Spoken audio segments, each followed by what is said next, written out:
না বলা কেন জরুরি? আমি বলছি না সব সিচুয়েশনে আপনাকে না বলতে হবে।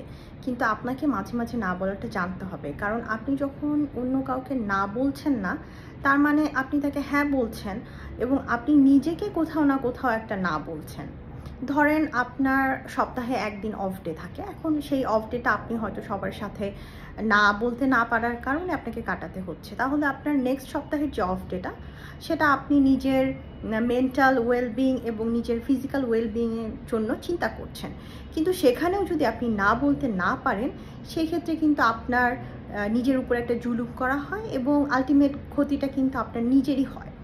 এই জন্য আপনাকে না বলাটা জানতে হবে এবং না বলা আরও কেন জানতে হবে, কারণ না বলার একটা বাউন্ডারি আপনার থাকতে হবে।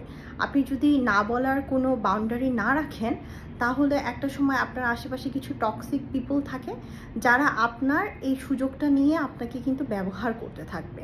সো আলটিমেটলি আপনার রেসপেক্টটা কমে যাবে। একটা জিনিস আসলে আমরা অনেকেই হয়তো বা মনে করে থাকি যে যারা সব সময় হ্যাঁ বলেন সব কাজে, তাকে বোধহয় সবাই খুব ভালোবাসেন বা খুব পছন্দ করেন।